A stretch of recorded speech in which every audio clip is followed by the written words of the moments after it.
Your name is Daniel Drinkwater, and you're a musician. Hartlepool? Yes, I'm from Hartlepool. I play under the name of Lost State of Dan.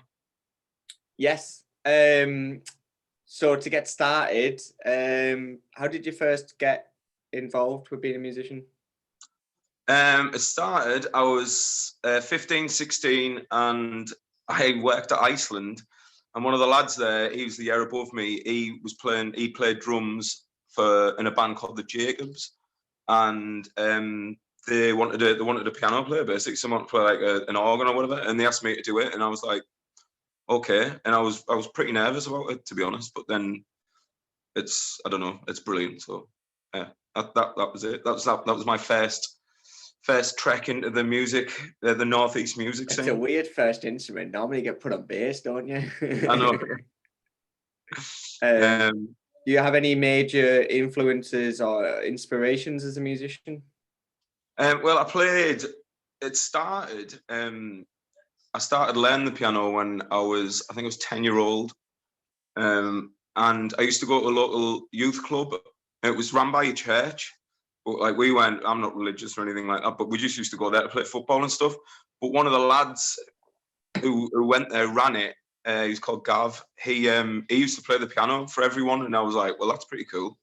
And I just went home one night and just said, I want to learn the piano. And from that, I got in, like, Chopin is probably my favorite from when I was young. He was like, listening to that, I was like, I want to be able to do that type of thing. He was the one that really sort of guided me, if that was anything. Because you're like a keys player, piano player. I did, yeah. It's like I'm classical trained, basically. Like I'm not like most of your practice. I'm not too keen on that. I'm not too keen on that term, but I guess that's what you'd say. Classically trained. I think that just means you did your grades, doesn't it? Like, yes, it does. Yeah. Yeah. I'm not big on it, but I think I like people that do both if they can. Like, I don't see a problem with either. Definitely. I mean, like, I play the guitar and stuff like that, and you know what I mean. I just picked that up myself and went away with it. So even though you're classically trained, are you self-taught fully, or did you have lessons? What, on the piano? On anything really. At piano, I had lessons. I think it was like from 10 to till I was 21. I think I did. So I did. I mean, like, I passed all my grades, like my grade 8, and then I did up the level 5 in theory as well, music theory, which was I really enjoyed that. Like, it was just sort of, so you know, like, you have a sort of inkling of what's happening in the music, if you know what I mean. It's just like, I do. It's nice to see Fortissimo and be like, I need to play this pretty loudly. Yeah.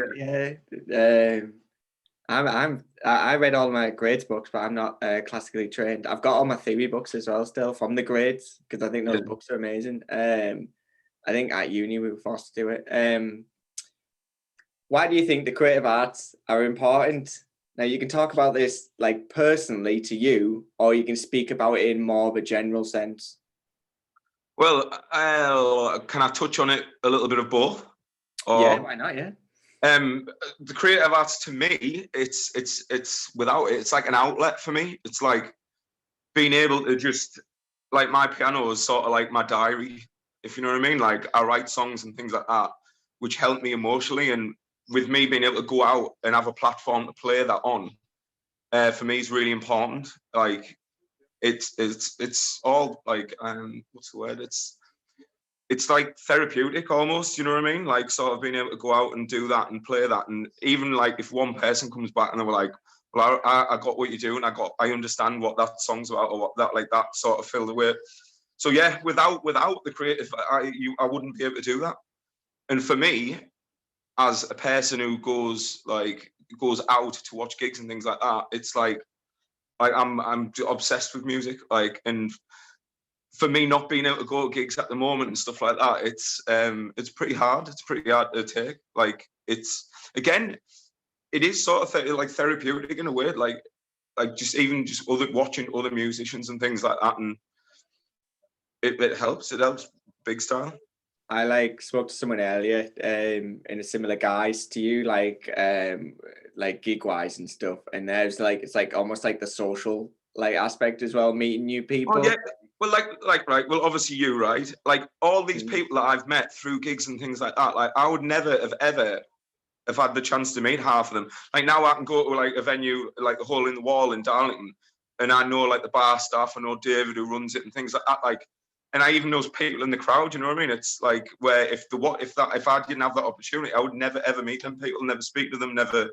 So it's brilliant. It's just like a big massive network, and the Northeast music scene is probably the friendliest music scene I've sort of been part of. Definitely. Yeah, because have you been a part of any other ones?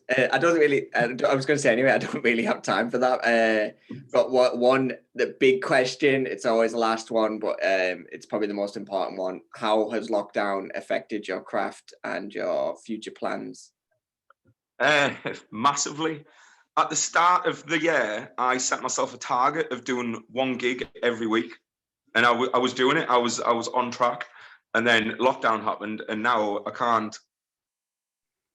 It's awful. Like I tried doing the Facebook Live things and stuff like that, and I just can't get away with it. I can't like.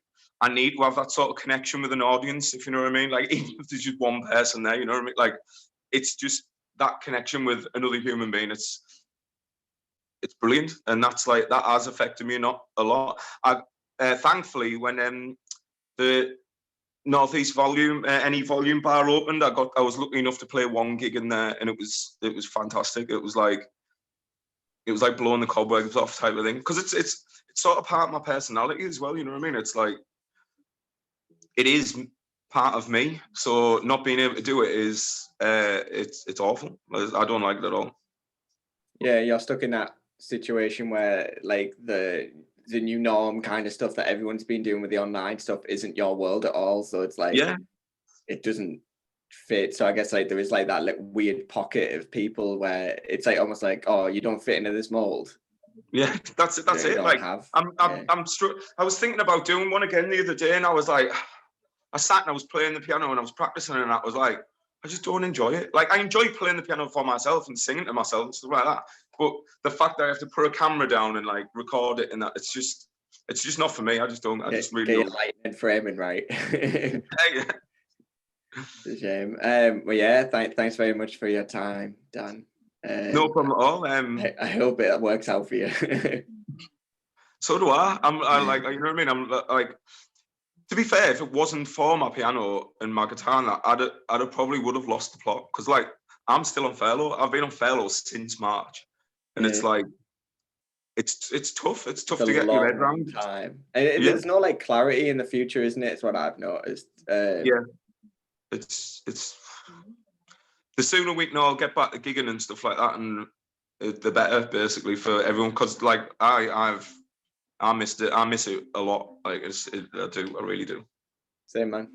All right. I'm just gonna press the stop on